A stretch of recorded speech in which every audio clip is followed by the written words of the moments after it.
Welcome to the BXG Podcast, the podcast where pop culture and nerd culture meet. You think it's just going to be barbecue sauce? Because if you actually read those books, it's just gobbledygook. I really think clothes should be mandatory. Speaking of Star Wars, Captain America. trailer reaction video. But I suppose we should start with Andor, We should start with Andor.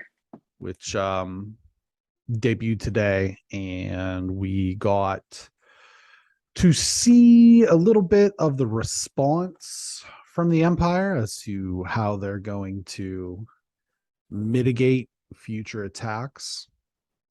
We got a lot of Mon Mothma and Luthen kind of haggling over whether he knew or was behind this or what have you, and then some shady dealings at a dinner party revolving around her cohort from her home planet as a senator.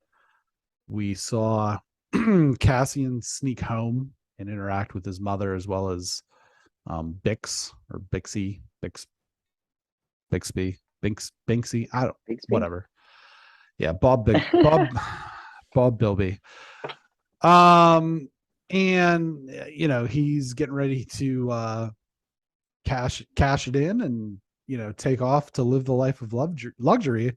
But unfortunately, he was looking around too much on his way to the store, and it's right there. It's right there. It's right there.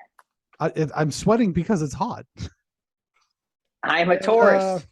I'm a tourist. Take it up with the Emperor. Booked him for 6 years, and this is where I kind of feel like, okay, the Imperial garrison and barracks was set up on his home world. That wasn't a thing prior. Some of the different things that we see behind the scenes, as far as the Empire as a government, we're gonna implement these things if people use like holidays and traditions as cover-ups for cover-ups for attacks, then those holidays will be, you know, suspended indefinitely. And I do think that we're kind of getting the sense of this is where, you know, the crackdown starts to happen. Yeah. And we really get to see the Empire really be shitty, which I like. I want that. You know what I mean? We want Empire to be shitty. Yeah. And the back and forth between the two supervisors with the Empire, as she has begun to kind of crack the code on how this rebellion is actually coming to fruition. So what did you think of the episode? So last week's episode, like I said, was amazing. Yeah. I thought, like, of course you're not going to do the same thing. You can't have that heist kind of episode. You're obviously backtracking. I thought this show was super complimentary in a great way of, like, we need to build a new storyline, and this is where we're going. I love the scene where, like, he's with his chick, and she's like asking, and he's like got the shower on, and he's like doing things, because it was like, I don't think Star Wars is normally like normalized enough, but it's like one of those things where, like, you see that in other movies, or you see other people doing things like that, where it's like, let me put the shower on so I can, like, hide other things I'm doing. It reminded me of Goodfellas. Yes. Yeah. That was what I was like, it's a Goodfellas scene, and it was so cool. Plus, like, that chick was awesome. Like, that is like, this shit is like, she's just kind of doing her thing, and she has no idea what's going on. So I thought it was really cool. And then, like, when he goes out to just do his thing to go to the store, it's like, it's right there. It's literally right there. And, like, I was so frustrated because they're just trying to stop him any way you can, whether they know or they don't know. We actually don't know at this point. We assume that, like, they probably think that he is somebody, but there's this thing where it's just like, just let him in. Like, he is, and you see other guys running, and he's literally just hot. So it's Niamo. Is that Niamo? I think that's the place that he's at. Yeah. And so I was like, is that Miami? Accurate. is that just That's what it Star reminded Wars? me of. Yeah. And I was like, I want to go there. Like Yeah. at first when they said, it's like, because I love Miami, one of my favorite cities in this country. I love Miami. I was like, I want to go there, but it's like if I just want to walk to the store and they're gonna like come at me, Right. can't have that. That didn't happen to me when I was in Miami. So that left a bad taste in my mouth on Niamo. I'm not traveling, not in the itinerary for next year. Clean it up. Yeah. What would I you love think? the like I really like the goofy music in that scene. Yes, yeah, that was so good. And that was the credits. But I do think that what you said has like this was a complimentary episode. I think that this is showing that, oh man, I got the yawns. I'm sorry. I think that this is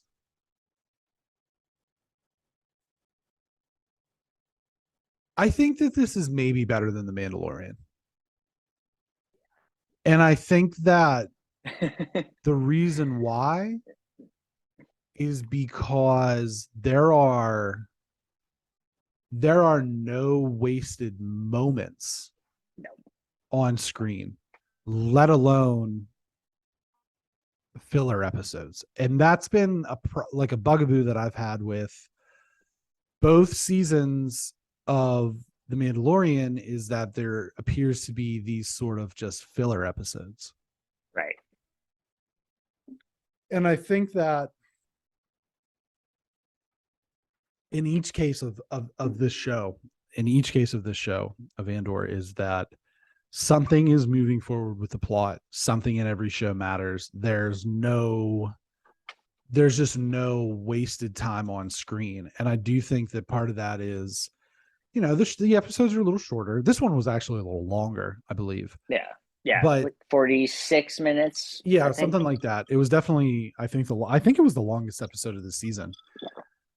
But you can just you can sense, I think you can kind of sense what's going to happen. And they've really done a good job of all of the interstitial characters showing how the Empire has affected them. And to this point, he's been able to withstand all of that. There was when he was a child, that whole situation. The situation in the flashbacks from this episode depicted where, somebody that he cared about was presumably shot and then hanged. And then he would have to walk by them or whatever. And to this point in his life, he's shown a great resilience towards allowing that to affect him. But I think what's ultimately going to happen is that they're going to kill his mom. Yeah. And that's, or they're going to kill Bigsby or whatever her name is. But that, I think, is what is going to be the tipping point for him as this proceeds. You can't yawn because then I yawn. I'm allergic to yawns, and I try to hold back. God, from how many thousands of miles away? Yawns are so allergic. No, this show is, you're right, Brendan. It's better than Mandalorian because we have talked about the other shows that we watch, specifically in this season, where you can just flash forward 10 seconds. You can't do this here. If you flash forward 10 seconds, you are actually missing something. Is it super, super important? Maybe not, but it's relevant enough. And it's just, I will say this other thing, and I know, we're kind of dismissive about Emmys and things like that, but this show is the best show happening right now. I will just flat out say this is the best show happening right now of a drama. And I'll mention the other show that I think is maybe better, but also a good show of a different genre. Rings of Power, different genre, but and lasagna. Yeah, and lasagna.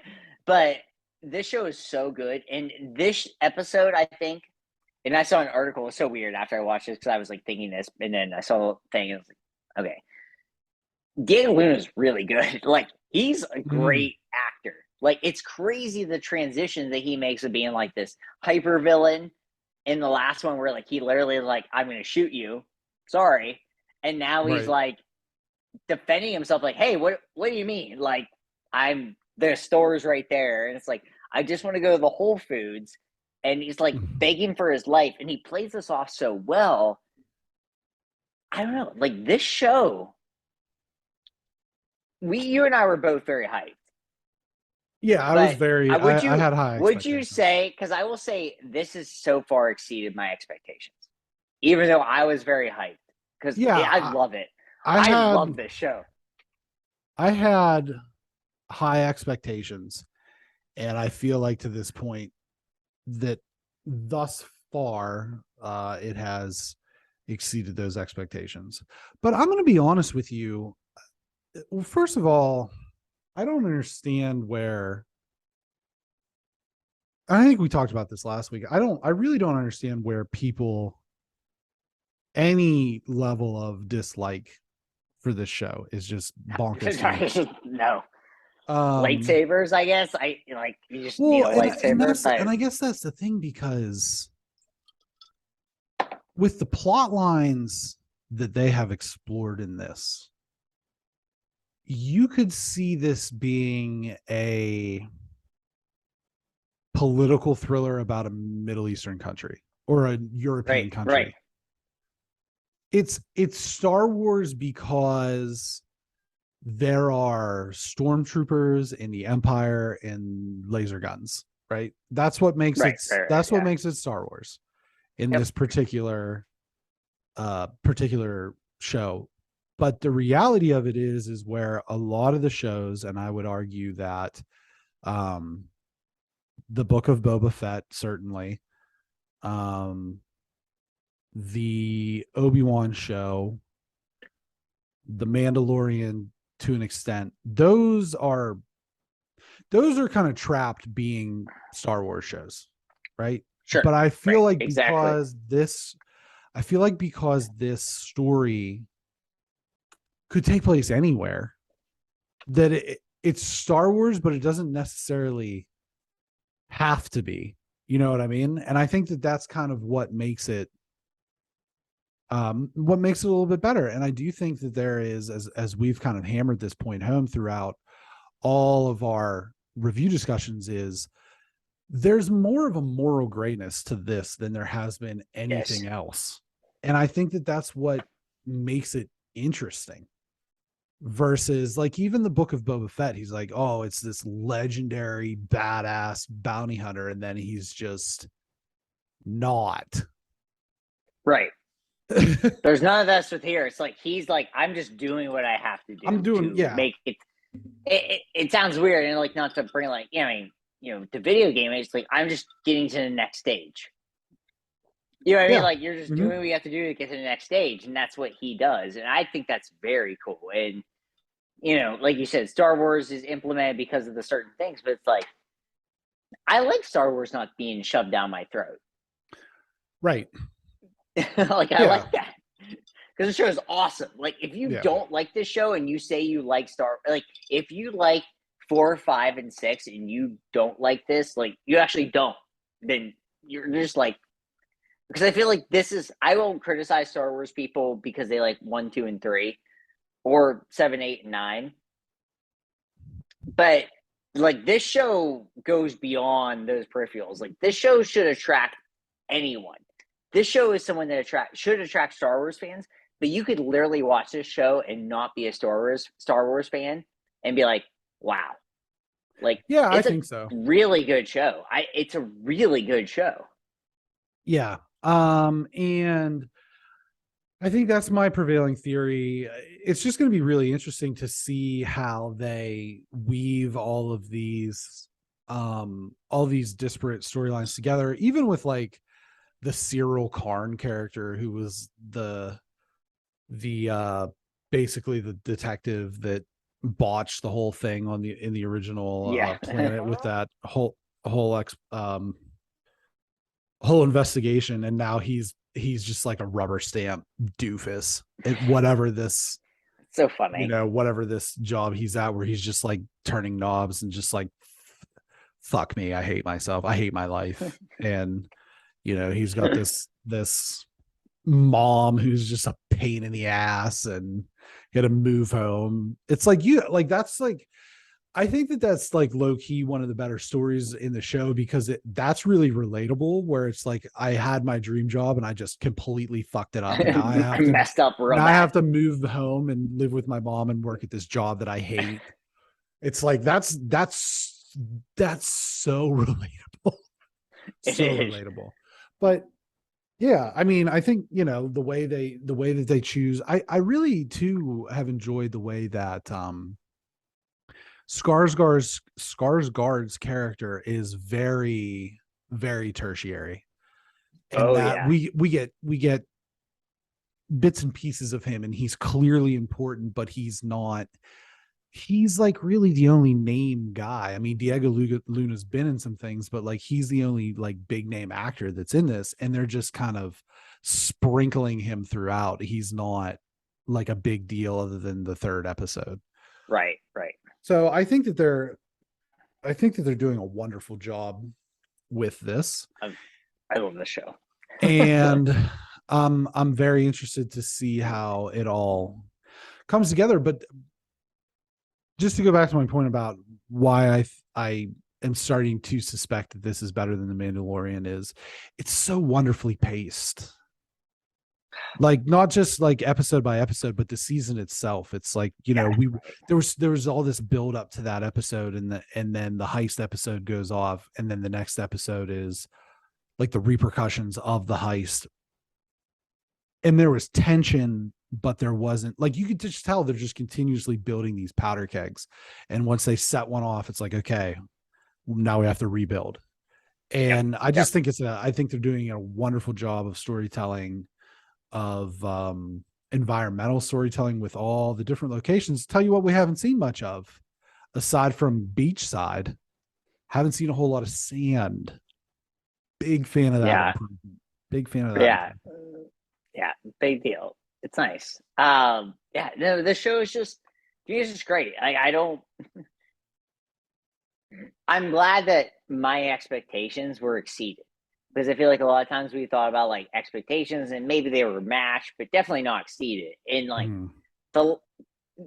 every episode up until the last two were pretty good, but man, that heist episode and now this one, it's like, this is a show. Like, this is to me now, it's moved on from being like, oh, this is sci-fi fantasy, to like, this is prestige television. Like, you could probably watch this as long as you are a Star Wars fan and you're watching it with someone else that isn't, and you kind of fill the little bit of gaps in, which there aren't that many gaps. No. I would be surprised if you're a listener of our pod and like, you're not a Star Wars fan, or your significant other isn't, or your friend. I would like to know what they think if you brought them in, because like, I think this show's super accessible too, because I don't think The Mandalorian is as accessible.